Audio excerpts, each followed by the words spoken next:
ದೇಶದಲ್ಲಿ ಹೆಚ್ಚುತ್ತಾ ಇದೆ ಡಿಜಿಟಲ್ ಅರೆಸ್ಟ್. ನಿಮ್ಮ ಮೊಬೈಲ್ಗೆ ಬರುವ ಈ ಕರೆಯನ್ನ ಸ್ವೀಕರಿಸಿದ್ರೆ ಖಾತೆ ಖಾಲಿ.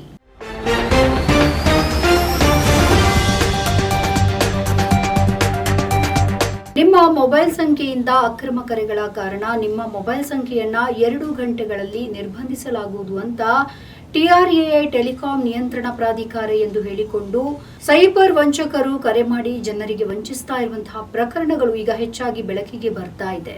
ಮೊಬೈಲ್ ಸಂಖ್ಯೆಗೆ ಕರೆ ಮಾಡುವ ಸೈಬರ್ ವಂಚಕರು ನೀವು ಸಾಮಾನ್ಯಕ್ಕಿಂತ ಹೆಚ್ಚು ಕರೆಗಳನ್ನ ಮಾಡಿದ್ದೀರಿ ಅಂತ ಹೇಳಲಾಗುತ್ತೆ. ಇತ್ತೀಚಿನ ದಿನಗಳಲ್ಲಿ ಜನರು ಮೊಬೈಲ್ಗಳನ್ನ ಈ ರೀತಿ ರೆಕಾರ್ಡ್ ಕರೆಗಳು ಜನರಿಗೆ ಬರ್ತಾ ಇದೆ. ಹಲವು ಬಾರಿ ಈ ಸಂಖ್ಯೆಯು ವಿವಿಧ ದೇಶದ ಕೋಡ್ಗಳಿಂದ ಬರ್ತಾ ಇದೆ. ತಪ್ಪಾಗಿ ನೀವು ಫೋನನ್ನ ಸ್ವೀಕರಿಸಿದ್ರೆ, ನಿರ್ದಿಷ್ಟ ಸಂಖ್ಯೆಯನ್ನ ಡಯಲ್ ಮಾಡುವ ಮೂಲಕ ಸೂಚನೆಗಳನ್ನ ಅನುಸರಿಸಿದ್ರೆ ಡಿಜಿಟಲ್ ಬಂಧನದ ಹೆಸರಿನಲ್ಲಿ ವಂಚನೆ ಮಾಡುವ ಗ್ಯಾಂಗ್ಗೆ ನೀವು ಬಲಿಯಾಗಬಹುದು. ಜನರನ್ನ ಬಲವಂತವಾಗಿ ಬಲೆಗೆ ಬೀಳಿಸಲು ಸೈಬರ್ ವಂಚಕರ ಹೊಸ ತಂತ್ರ ಇದಾಗಿದೆ. ಇಂತಹ ಕರೆಗಳು ಬರ್ತಾ ಇದ್ರೆ ಅದನ್ನ ತಪ್ಪಾಗಿಯೂ ಕೂಡ ಸ್ವೀಕರಿಸಬೇಡಿ. 3 ದಿನಗಳ ಹಿಂದಷ್ಟೇ ಡಿಜಿಟಲ್ ಅರೆಸ್ಟ್ ಹೆಸರಿನಲ್ಲಿ ನಂಬರ್ ಅನ್ನ ಹತ್ತಿಕ್ಕಲು ಯತ್ನಿಸಿ ವಂಚನೆಯನ್ನ ನಡೆಸಿದ ತಂಡಕ್ಕೆ ಶಿಕ್ಷಕರೊಬ್ಬರು ಬಲಿಯಾಗಿದ್ದಾರೆ. ಈ ಸಂಬಂಧ ಸೈಬರ್ ಠಾಣೆಯ ಪೊಲೀಸರು ಪ್ರಕರಣವನ್ನ ದಾಖಲಿಸಿಕೊಂಡು ತನಿಖೆಯನ್ನ ನಡೆಸ್ತಾ ಇದ್ದಾರೆ.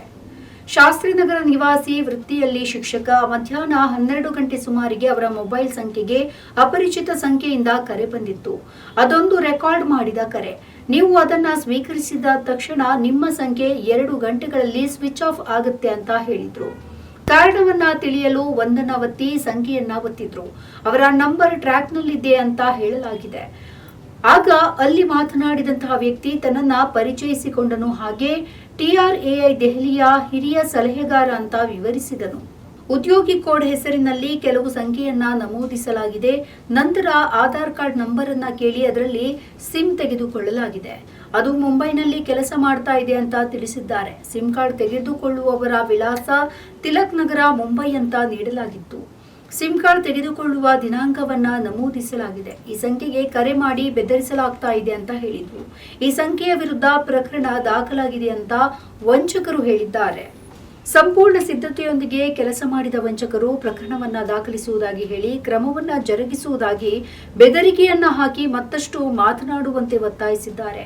ಕ್ರಮೇಣ ಅವರು ಬಲಿಪಶುವಿನ ಮೇಲೆ ಒತ್ತಡವನ್ನ ಹೆಚ್ಚಿಸಲು ಪ್ರಾರಂಭಿಸುತ್ತಾರೆ. ನಂತರ ಹೊಸ ತಂತ್ರಗಳನ್ನ ಬಳಸ್ತಾರೆ.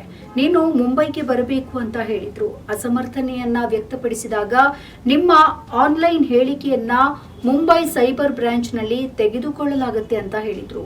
ಹೀಗೆ ಹೇಳ್ತಾ ಕರೆಯನ್ನ ಸೈಬರ್ ಬ್ರಾಂಚ್ ಹೆಸರಿನಲ್ಲಿ ಫಾರ್ವರ್ಡ್ ಮಾಡಲಾಗಿದೆ.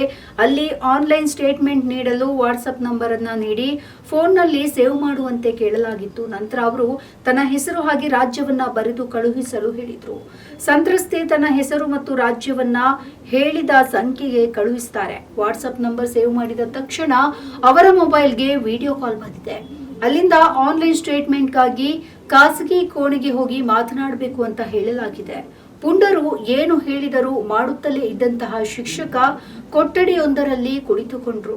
ನಂತರ 5 ರಿಂದ 6 ಮಂದಿ ದುಷ್ಕರ್ಮಿಗಳು ಮುಂಬೈ ಸೈಬರ್ ಬ್ರಾಂಚ್ನ ಅಧಿಕಾರಿಗಳು ಅಂತ ಹೇಳಿಕೊಂಡು ಒಬ್ಬೊಬ್ಬರಾಗಿ ಆತನನ್ನ ವಿಚಾರಣೆಗೆ ಒಳಪಡಿಸಿದ್ರು.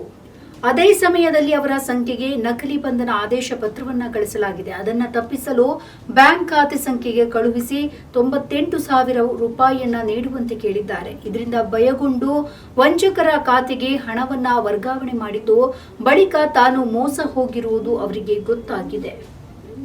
ನಮ್ಮ ಈ ವಿಡಿಯೋ ನಿಮಗೆ ಇಷ್ಟ ಆದಲ್ಲಿ ಲೈಕ್ ಮಾಡಿ, ಶೇರ್ ಮಾಡಿ, ಕಮೆಂಟ್ ಮಾಡಿ ಮತ್ತೆ ಸಬ್ಸ್ಕ್ರೈಬ್ ಮಾಡಿ.